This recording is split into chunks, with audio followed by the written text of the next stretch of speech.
Hello and नमस्ते सबैजनालाई। यो सबैजना सन्चै हुनुहुन्छ होला। म पनि सन्चै छु। आज चाहिँ हाम्रो चाहिँ हामी चाहिँ हिजो आएको है, यहाँ गुल्मीमा छौँ। हामी चाहिँ गाउँमा छौँ। अहिले चाहिँ हामीले पुरा हरियाली देख्न सक्नुहुन्छ है। अहिले चाहिँ सिजन चाहिँ मकैहरू छ है। पट्टाहरू पुरा गाउँ एरिया चाहिँ पुरा पानी आएको छ कि कति घामै देखेको छैन है। हिजो आएको म 2 बजीतिर आएको थिएँ। पुरा हाम्रो चाहिँ काटी मेरो घर चाहिँ यतातिर छ, पालतिर यहाँबाट जानुपर्छ। म चाहिँ अब अल्तिर यहीँ आएको छु।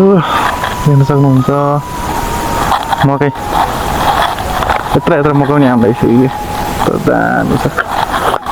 खानी भइसक्यो है मकै, देख्न सक्नुहुन्छ ठुल्ठुलो खानु मकै। ल गाइज, आइयो सबैजनाले खाना खानु भयो होला। म पनि खाना के भन्नु नास्ता खाएर यसो डुलिरहेको छु है।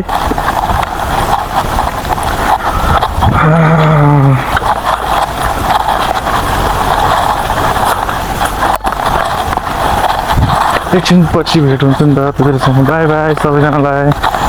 देख्न सक्नुहुन्छ होइन, म चाहिँ गाउँको एरियाको बिचमा हामी त्यहाँ बस्ने ठाउँ हो है। पहिलादेखि बस्ने ठाउँ थियो। हामी चाहिँ राति बिहानदेखि लगाएर रातिसम्म यहाँ बस्ने गर्थ्यौँ होइन।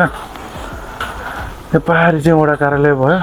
यो पहाडी चाहिँ मामा घर हो। यो बिच चाहिँ हाम्रो चाहिँ दुनियाँको ठाउँको नाम भन्दा नि अब सबैले चिन्छ।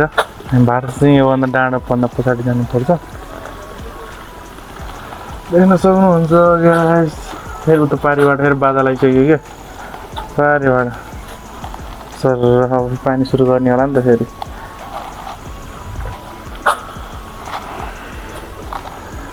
सर एक लड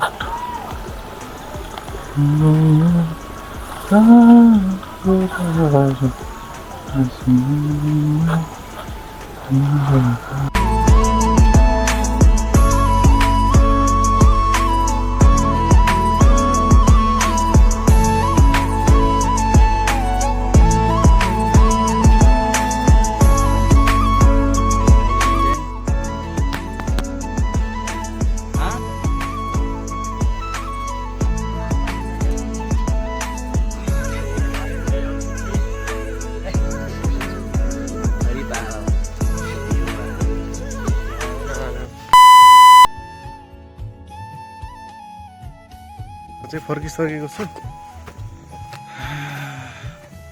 तर बुटोलभन्दा चाहिँ धेरै सही छ कि गर्मी छैन होइन। म चाहिँ अब घर फर्किनु पर्छ। हेर्नु बुट्टा 2.5 फुटे 1.5 फुटे छ। ठुल्ठुलो छ कि तर सानो बुट्टाहरू छ। अहिलेको सिजन चाहिँ च्याउ खन्ने होइन। कतिजनाले च्याउ कति भेटाउनु भयो चाहिँ कमेन्ट गर्नु होला होइन। हामीले चाहिँ भेटाएको छैन। बिहान चाहिँ एक राउन्ड घुमेको थिएँ तर भेटाएन। सबैले माया गरिदिनु है, यस्तै भिडियोमा होइन। कमेन्ट गर्नु, सबैले सपोर्ट गर्नु होला। नयाँ भिडियो आउनेछ। ल गाइज, अर्को भिडियोमा भेट हुन्छ नि त। त्यतिसम्म बाई बाई सबैजनालाई।